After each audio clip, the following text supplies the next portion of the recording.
Good afternoon and welcome back to Live from the Clinic. I'm Dr Dawn Harper and we've got a really special one today. My dear, dear friend, you might know him from Strictly, from CBeebies, from This Morning. Dr Ranj is also a doctor working in the emergency paediatric department at St Thomas's. And so we've got a very special episode of Live from the Clinic today, and I've got my friend Ranj. Ranj, how are you doing? I'm good, thank you. How are you? It's so nice to see you. It's really, really sweet of you because I know you're fantastically busy with all those different hats on. I guess can we just start with your proper job, the day job? Yes. I mean, I'm sure, certainly for me in general practice, life is very different. How's it changed for you at St Thomas's? So it's really interesting, actually. And I think everybody's experience in the NHS has been different depending on what specialty you work at and where in the country you are. In our department, weirdly, what we've seen is because we work with children, we have seen less patients overall. It's actually got a bit quieter. However, what we are finding is that the patients that are coming in are a lot sicker because obviously they need to be there. And some people have waited at home potentially for a bit too long before coming in and got quite poorly when they do. And also the other thing that we're doing is we're kind of flexing up, as it were, and helping out our adult colleagues, because on the adult side, it has got very, very busy. They're seeing lots and lots of patients, fortunately less than they used to as we're coming out of this pandemic. But they are very, very sick, and many are still ending up in intensive care. So we're trying to help them out as much as possible, but at the same time, it's still business as normal for us, albeit with slightly less people coming in, which is a bit strange. And do you think because people don't want to bother you, or is it they're frightened of actually coming into a hospital setting? Well, it's a mix of different things. So what we know, firstly, I think a lot of parents have got poorly children at home and they think it's coronavirus, and the advice has been, if you've got coronavirus, stay at home. And that's quite right, actually. Most children that get coronavirus only get a mild illness and they don't really actually need to seek medical advice, and they get over it by themselves. However, there will be a number that will be mistakenly labelled as coronavirus. And, people may be sitting at home thinking they're doing the right thing when actually they should potentially be picking up a phone or taking their child to see someone. There's definitely a group of people who are worried about going into a healthcare setting because they think that you might put themselves or their family at risk, when actually we know that, you and I both know, that the measures of infection control and hygiene that we've ramped up to try and protect our patients as much as possible mean actually you're probably at low risk going to your GP than you are to the supermarket right now. Yeah. And finally, many people don't realise that the NHS is still seeing patients. We're still open 24/7. For anything you may need to see your doctor for, we're still there for emergencies, and it's not all coronavirus. So please come and see us. Yeah, actually, I could probably give a very similar story. We're really quite worried in general practice that we're not seeing, all the potential cancers and so on. And so really important that people do know. Yeah. In the Evelina where you work, have you done this sort of red and green zone thing? Yes, so we've been in A&E where we work, we have basically divided the department up, and we have a whole area in A&E which is purely for suspected coronavirus, and everybody's in full gowns, visors, really, really strict measures in there. And then we have other areas which are lower risk, where we see everybody else basically. So that's a really useful and helpful way of just keeping people who don't need to be mixing and potentially being put at risk separate. And that's why it's really important that people aren't worried that when they come in, they aren't worried about picking something up, because we have all of those really strict measures in place. And so do you have staff, if you go in and do a particular shift that you'll be doing in the coronavirus department, or another shift that you'd be working elsewhere? Yeah, and actually for the coronavirus areas, we aren't allowed to walk through them, quite obviously. We have to be really, really careful about who's allowed to enter and who's allowed to leave, making sure that they're fully protected as much as they can be. Yeah, we are really, really hot on that at the moment, which is good. Eventually, as I think we start to come out of we are coming out the other side of the peak now, as things start to settle down, we'll start to relax things a little bit more and go back to normal ways of working. But nobody knows how long that's going to take at the moment. And as we know, there's always that small concern that we might have a second surge. So as we release lockdown and things get relaxed a little bit and we go back to our day-to-day lives, we may actually see a slight spike in cases, albeit it may not be as bad as the first, and we have to be prepared for that. So I think people need to be prepared for certain measures being reintroduced, or the way we work is probably going to be different for quite some time. So better get used to it, I suppose. I mean, I wonder actually whether the way we work might in some ways change for good. I mean, the number of telephone and video consultations that we're having in general practice, and I think we're realising, initially I felt a bit exposed because you can tell so much by actually being with somebody, can't you? All those non-verbal cues that you get. And when you're dealing with things just by telephone, we've had to kind of just rethink, do I really need to ask this person to come into the surgery? And I suspect it might change the way we practice, certainly in general practice. I mean, I guess it's different in an emergency department by definition. You're dealing with sicker people. I think you're absolutely right. There are certainly going to be, if we can say that there are any positives out of this, there are certainly going to be things that we all take forward, I think. Different ways of working, not having to see people face to face, where we were all slightly nervous about that, but we know it can work. I mean, we've expanded our intensive care capacity by 300%. Wow. When you know you have to, you can do it. It just goes to show when things are really, really pressurized and you need to step up, we can do that. And there are other, I think, non-healthcare benefits directly that are going to come out of this. We have found ways of connecting with each other, connecting with loved ones, people that might be lonely and isolated, and doing that as just an everyday thing, which I think is hugely important. We are finding out that we can work from home more, and therefore it's better for the environment. We don't have to travel quite so much, and we don't have to use our transport quite as much. We can spend more time with our families at home and do things together. That meal time together around the table has come back. Yeah, and that we've been saying for so long. Let's hope it stays, because there are some real positives that could come out of this. I just hope that we can continue some of that. I'm completely with you. So, Ranj, you and I are pals through media and television. I've never asked you, a long time, you're way overdue a visit down to the Cotswolds, so as soon as we're allowed, I can't wait. But do you know what, I've never asked you, how did you get into media? By accident. So, I followed a long time after you. I was watching you for years and in awe of you, obviously, on TV and everything that you did. And I was super, super impressed. And it was never really something I thought that I would do. I didn't come out of university thinking I want to be in television. It kind of happened by accident. I'd been working in hospital in pediatrics for a good 4 or 5 years. I was working full time. It was quite full on, let's say. And I've always had a creative streak, and I needed a creative outlet. And this opportunity came up to work with the BBC, just advising them on some of the young people's program. And I thought, well, this looks quite interesting. It's something different. It's a bit of a break from the normal day-to-day stuff that I do. And it borrows from my expertise. So I'll give it a go. And that's kind of where it started, that I was working behind the scenes, first of all. Then they asked if I wanted to be in front of the camera. And I said, all right, I'll give it a go, see what happens. And that's kind of been my motto throughout my career, weirdly, with television. I'll give it a go and see what happens. And it's just kind of over time, one thing led to another. From my name got passed around, I got involved in other TV shows. And then I ended up coming up with the concept for CBeebies Get Well Soon, which is my children's TV show. And then after that was made, things I think really kind of took off, and I started working on bigger and bigger shows, and I met yourself and various other people that are working in our field. Made some great friends along the way, have had some amazing times, done been lucky to do some incredible shows, and it's now become a second career, weirdly. So I've always continued my NHS work.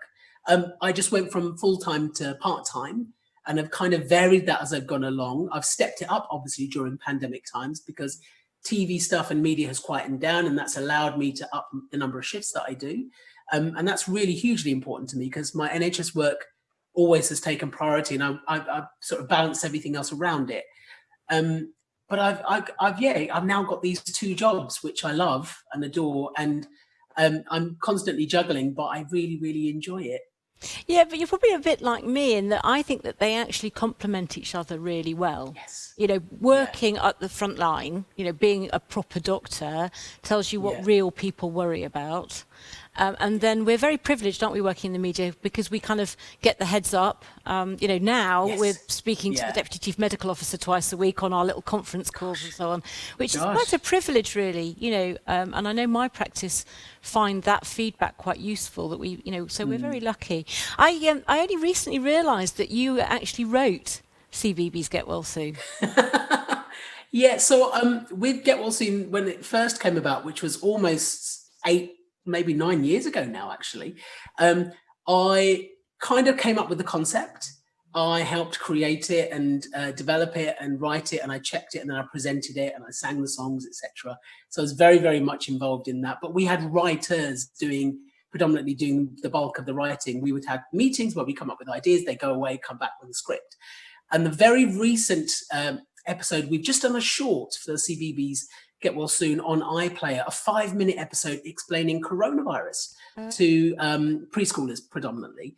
And that, I kind of came up with the idea for that one just early on during this whole coronavirus thing that we're going through, and said to the BBC and the production company, look, we really should do something. And I nagged and nagged and nagged and nagged, and eventually they relented. And I literally that day that they said, yeah, sure, we're looking to do this, I rustled up a script in an hour, sent it over. and that was the very first time I've ever written a proper script for anything on TV. And it came out last week, and it shot straight up to the top of the iPlayer charts. Excellent. Which I'm hugely proud of. But there's a little bit of me that says, I told you so. Because not everybody knows what a fabulous singing voice you've got. I remember last time. But that's kind of how we know each other, isn't it? I've sung down in in the my kitchen and... table. You sang Stevie Wonder numbers after 1 or 2 glasses, I think. But it was a really lovely, lovely time. And you sing in a choir? I do, with the lovely Alex Ellison, who I think has performed at the Barn before. Yes, he's marvellous. He's a fabulous friend, a fabulously talented musician. I sing in the Adam Street Singers, who you've come to see, which you've been so lovely about supporting. And I do that for fun. It's not a hardship, Ranj. Coming to listen to you guys sing. In fact, we're going to get you down here. You came to listen at the Royal Albert Hall as well that one time, didn't you? A couple of times you've been to see me there. Yeah. There aren't many doctors who can say they've sung on the stage at the Royal Albert Hall, Ranj. My gosh, when I got the opportunity, there was no way I was going to turn that down. But I love singing. I've been trying to do more of it in lockdown, actually, because now I'm at home more. And singing, I find, as a stress reliever, is really good. It makes you feel fantastic. Even if you're not a professional singer or an opera singer, singing itself, the process of it, is so uplifting, empowering, and does wonders for your mental health. So I'm hoping to do a bit more singing after we come out of this, because I feel like I haven't done it for a while. Well, you know, last week I interviewed on the show, on Live from the Clinic, I interviewed our local respiratory consultant, and she told about a lovely chap who, through his CPAP mask, you know, those tightly fitted masks, was singing to try and strengthen his lungs. And once he got off CPAP, he was getting the whole ward to sing. And she said it was pure therapy. Yeah. It's brilliant. Music therapy itself, I think, is fantastic. Music, singing, dance therapy. But there's actually some science behind it. There've been actually some studies that look at cystic fibrosis children and singing as a way of chest physio. Yes. Because it actually helps bring some of those secretions and things that they suffer with up. There's a lot more to be said for singing than I think people think. Well, if anybody gets the chance to come and listen to you guys and the Adam Street Singers, they certainly should. So look, I couldn't possibly have you on the show without asking you about your Strictly experience. Tell me, because you got the call quite late, I think, didn't you? I did. Yeah. Yes. So go on, tell us about it. Back in 2018, I did it. So it feels like a lifetime ago now. And it was, I think I got the call in late July. And by that time, I'd kind of given up hope, because they start doing things in August, and I'd already lined up a job in hospital to start sort of at the end of August, beginning of September. And I thought, well, it's not going to happen. I remember sitting on the train up to Liverpool, And So my you'd agent presumed rang you'd up and had just a said, conversation with them then earlier and then thought it had gone away. yeah, Okay. I'd had a couple of conversations. I'd even had an audition, and it just didn't seem to go anywhere. And I thought, well, this isn't going to happen. I was a little bit heartbroken because Strictly's a show that both of us adore. Absolutely. And it was the absolute dream for me to do something like that. And when I got the call from my agent and he said, I'm really sorry. And I was like, oh, Craig, do you know what? I've prepared myself. It's fine. Don't worry. And his next words were, you're going to have to put your dancing shoes on. I screamed in the middle of this train. I had to run in the toilet and scream. And then it was just a whirlwind. You just get swept up in this whirlwind of glitter and music and dance. And I had the best time. It was so hard, so hard, physically and mentally, so draining. But I got so much out of it. I love dance now. So how did you keep it? Because you had to keep it a secret, didn't you? You didn't have, I did. Fortunately, I only had to keep it a secret for 3 weeks, I think it was, because I was one of the latter additions to the series. Okay. And luckily, I didn't have to keep it secret for very long. But before my involvement was announced, somehow, I don't know how, it got leaked to the press. So it kind of took away, spoiled a bit of that surprise a little bit. Because the press are always kind of guessing and thinking, oh, this person or that person, and postulating and things like that. But it got leaked, so it kind of took a little bit of the surprise out. But when it really went out, I couldn't quite believe it. It was just, and that's when it all just kind of whoosh, off it goes. You know, you're in for a medical, and then you're in for doing promotional, like photography and shoots, and you're trying on outfits, and then you start rehearsing, and then before you know it, you're on that stage, that live stage on the dance floor on a Saturday night in front of 10 million people doing your first dance, and you're just thinking, oh my gosh, what is going on? How am I going to do this? And I just had, the only reason I got through it is because I had the best partner. I really did. She was incredible. Oh, bless you. I mean, you and I are used to doing live telly, but, the nerves, were you absolutely terrified? I got really bad anxiety, Dawn. I've never had anxiety, I suppose, to a noticeable degree in my life, but during Strictly was when my anxiety just hit the roof. And I had to work out ways of how to deal with it and how I was going to keep myself calm. And Jeanette, my partner, really, really helped in managing some of that, because it is really stressful. You're doing so much in such a short space of time, and it all comes to a head at the end of the week that your anxiety does go through the roof. And if I got to do that all again, I'd probably do it slightly differently. The other thing was that I was still doing my hospital shifts.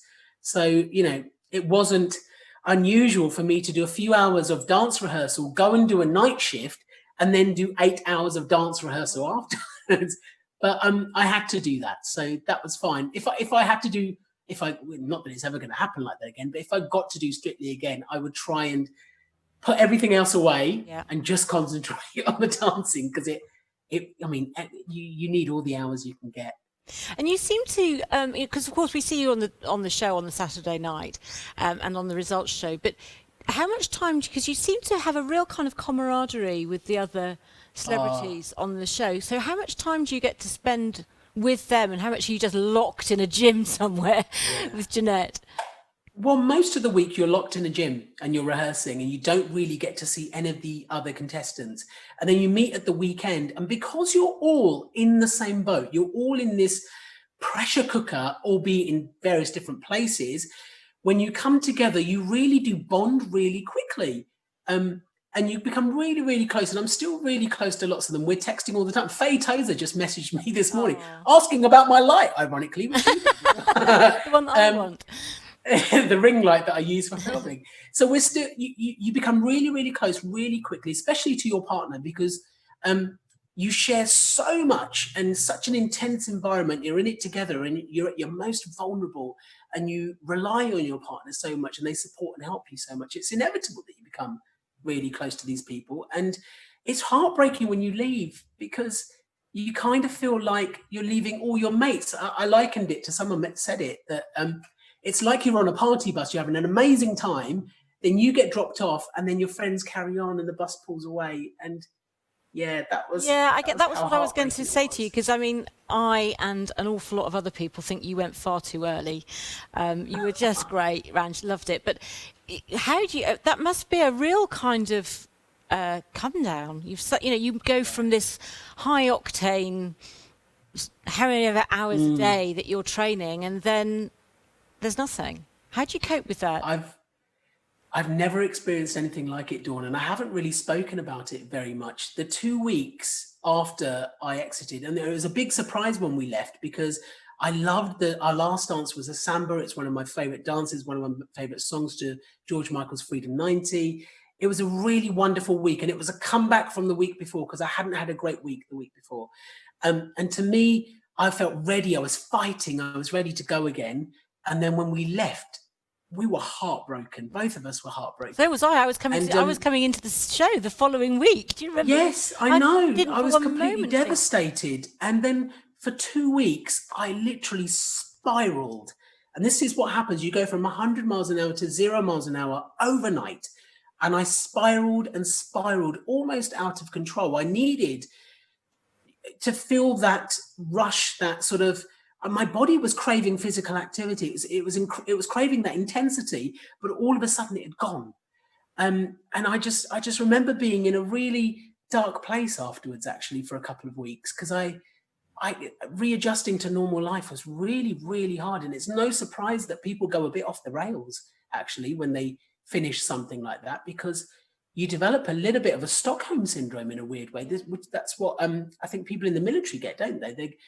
Or anyone that's been cooped up Yes. in somewhere for a long time, and then you become institutionalized, and then when you go, you can't really cope with the real world. So it was a very tough 2 weeks afterwards, and then I gradually got myself back together again. And one of the things that got me back was dancing again. I started dancing, and I did it for fun, and I do it for exercise. And soon as that happened, I thought, right, okay, now my body has got so used to this and wanted this. It's kind of like a bit of a drug. I was kind of, feeding that urge again, and really kind of finding myself a bit more and just getting myself back on my feet. And I still dance to this day. Do you? Okay, so what sort of Yes, I dance are you love it. doing? So I discovered that I love Latin dancing. I never ever thought I would say this. I'm not really built for ballroom, because ballroom suits very tall people who are very long and slender and can hold their arms up, which I can't do. I'm a mover and I don't like to do things in hold. I like to do things by myself. So Latin dancing was perfect for me. So I do Zumba now, which is an exercise class based on Latin rhythms, which is amazing. I mean, it's so good. It gets you so fit and you feel fantastic. I do a class called Latin Burn. I'm trying out various different styles just as exercise classes.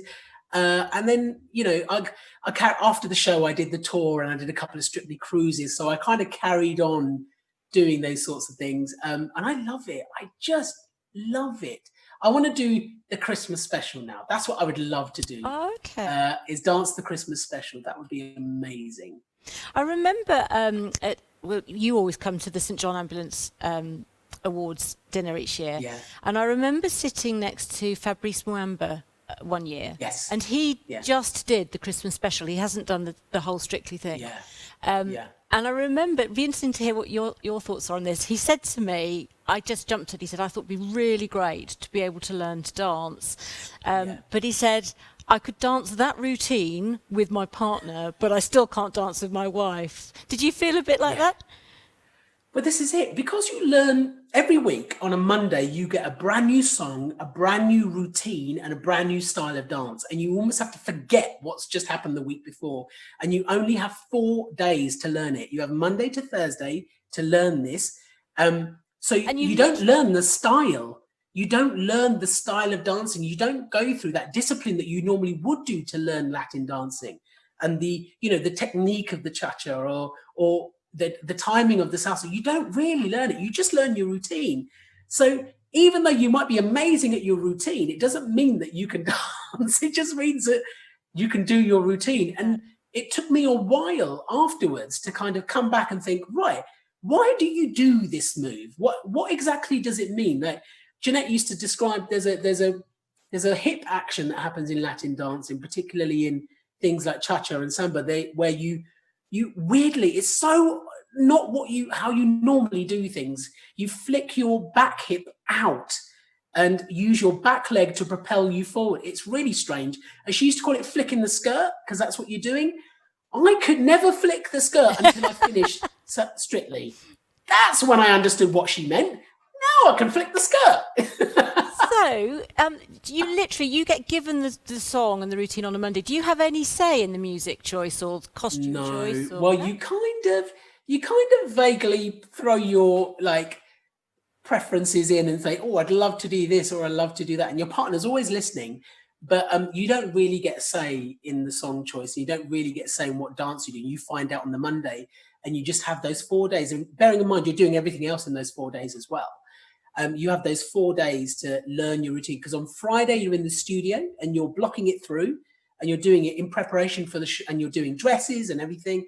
And on Saturday it's show day. Sunday is the only day you get off, which basically means you do laundry and all your other life chores and jobs that you're supposed to be doing.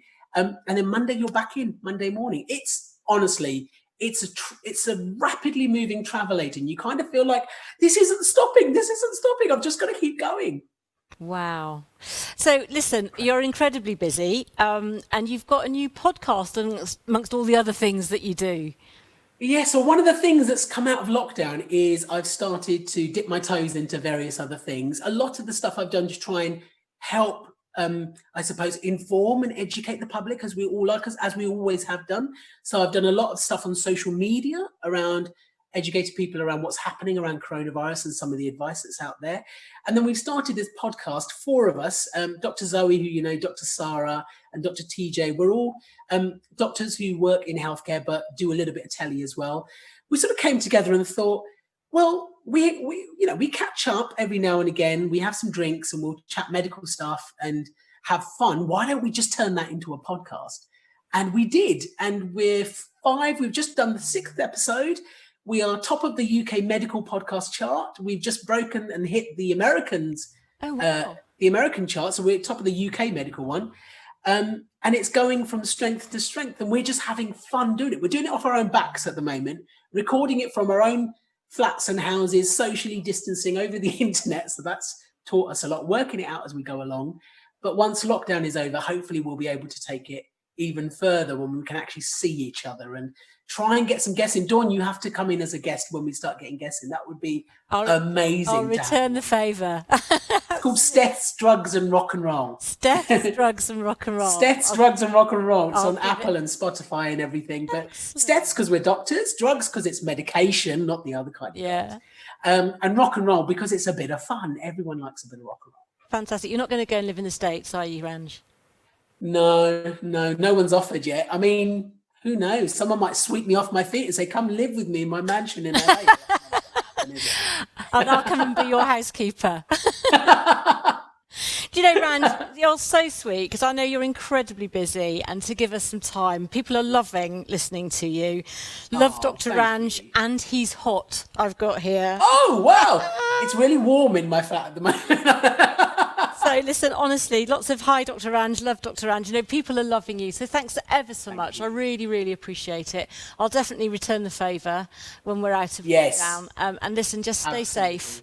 And you too. As soon as you can get down here, you've got to come to this theatre. They've got fantastic. Let's do a gig at the barn. I want to do a gig at the barn. Will you bring the Adam Street Singers down and do a gig at the barn? Absolutely, we'd love to. Okay. We're always up for doing I've got stuff witnesses like in here. Okay? They're all always up for distant. it. You know how much we love a sing-song. Yeah, fantastic. You know how much we love a party. Fantastic. We'll see you down here as soon as we can. And thank you ever so much. Oh, thank you. Bye-bye. Well, what a lovely episode of Life from the Clinic. He's a dear, dear boy and a very busy man, so I really do appreciate his time. Next week, I shall be back with Dr. Lee David, who is a GP and psychologist who's going to be telling us about her 10-minute CBT training and a new initiative on mental health in adolescence. But until then, stay indoors and stay safe.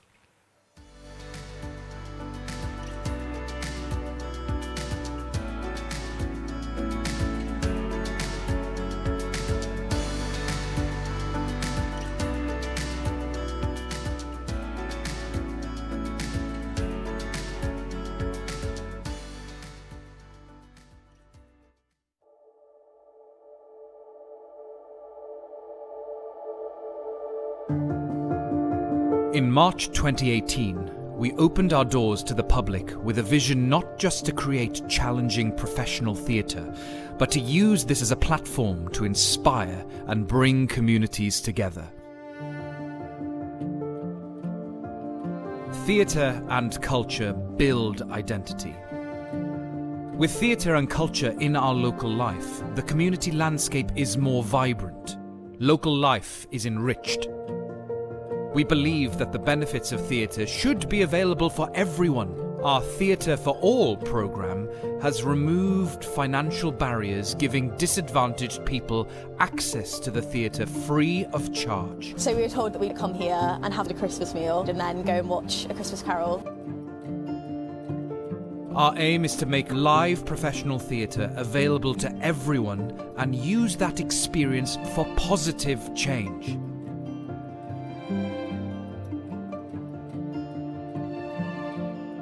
Theatre can be transformational in young lives. Our academy is now in its 4th year, and we continue to build on our vision of bringing the best performing arts tuition to the heart of the Cotswolds. We work hard to make our academy as inclusive and as accessible as possible.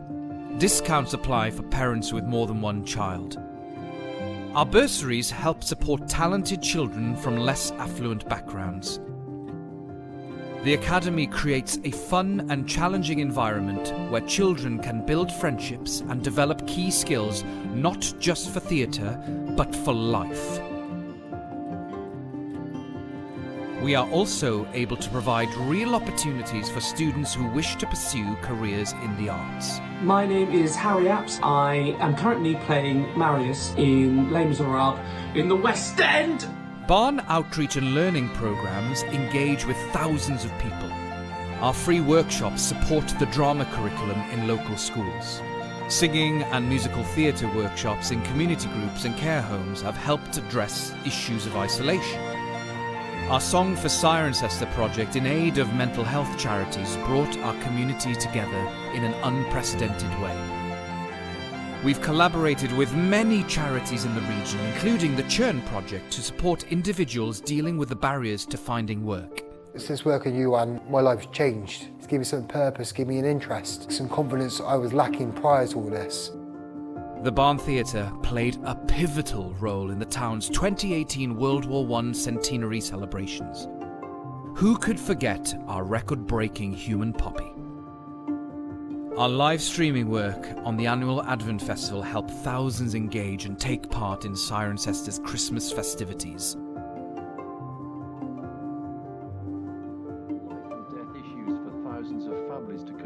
In these times of uncertainty, we strive to keep the community together. The theatre may be temporarily closed, but our commitment to you goes on.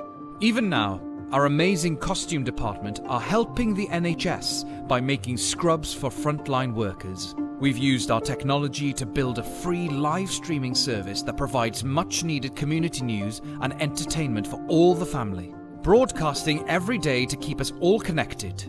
We are not just a theatre. We are the Barn.